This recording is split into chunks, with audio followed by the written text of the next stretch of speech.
Hey everyone, and welcome. Have you ever found yourself staring at two English words, thinking, wait, which one is it? You are definitely not alone.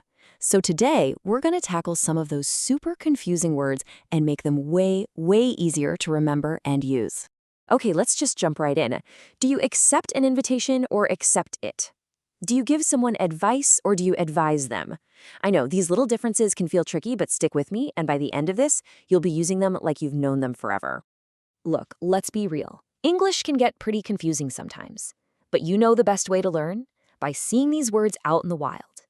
That's why today, we're going to follow the story of a woman named Sarah. Her journey is going to help us see exactly how these words work in totally normal, everyday situations. Okay, so our story kicks off with some awesome news for Sarah. After sending out tons of applications and going to interviews, she finally gets an email with a brand new job offer. This is a huge moment for her. So Sarah reads the great news, she's so excited, and she immediately accepts the offer. All her friends and family are just over the moon for her. Well, almost everyone. Everyone is happy except for her cat. He's not exactly a fan of change. And just like that, we have our first pair, accept and accept. So let's really break this down. Accept is an action word, a verb. A cool way to remember it is the A in accept can stand for agree. Sarah agrees to take the job. Now, accept is all about leaving something out. Think of the X in accept as meaning exclude. Everyone was happy excluding her cat. So you accept an offer, and everyone is happy except the cat. See? Simple. Okay, so Sarah's about to start this new job, and you know how it is, she's got some first-day jitters. So the day before, she grabs a coffee with a friend. Her friend, who's been in the working world for years, gives her some really helpful advice. Here's one of those classic mix-ups where just one little letter changes everything. Advice with a C is the thing itself. It's a noun, a suggestion. A little trick to remember this. Ice is a thing, a noun, just like advice. But advise with an S is the action. It's the verb. Her friend might say, I advise you to just be confident.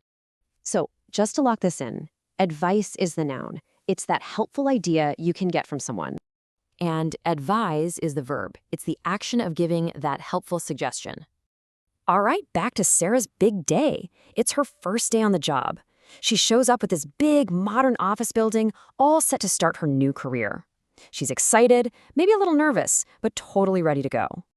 So the very first thing she gets when she checks in at the front desk is a security key card. This little card is super important because it gives her access to all the main doors. Without it, she can't even get to her desk. And this brings us to our next pair. Access is pretty straightforward, right? It's your permission, your ticket in. Sarah has access to the office. But excess, well, that's a whole different thing. It means you have too much of something. For instance, on her first day, Sarah should probably avoid an excess of coffee so she doesn't get all shaky and nervous. So as Sarah starts to settle in, she realizes that, every company has its own way of doing things. She knows she needs to adapt to the new rules and the daily routine. She also notices how organized her coworkers are and makes a decision. She's going to adopt a new, more structured way of managing her work. Okay, here's the trick for these two. To adapt with an A is to adjust to a new situation. Sarah is adjusting to her new job. To adopt with an O is to take something on as your own. Sarah decides to make a new work style her own. A for adjust, O for own. Got it? Fast forward a few weeks, Sarah is feeling way more comfortable and confident.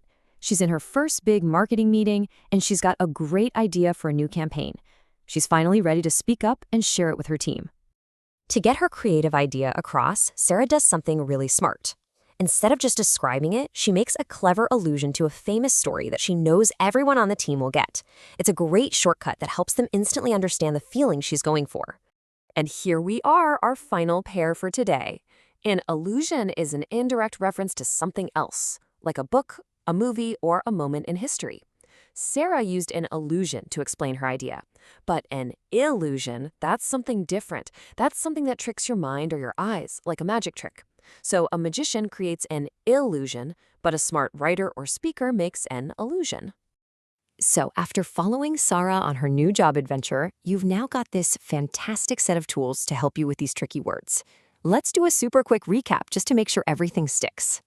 Here it is, all in one place. Sarah accepted the job. Everyone was happy except her cat. Her friend gave her some great advice.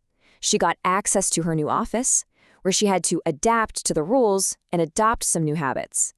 And finally, she made a clever illusion in a meeting. This right here is your cheat sheet to getting it right every single time. And there you have it, 10 tricky words. Hopefully, a whole lot easier now. You see, by connecting them to a story, they become so much simpler to remember. So, what's the big takeaway here? Using the right word makes you sound clearer, smarter, and more confident.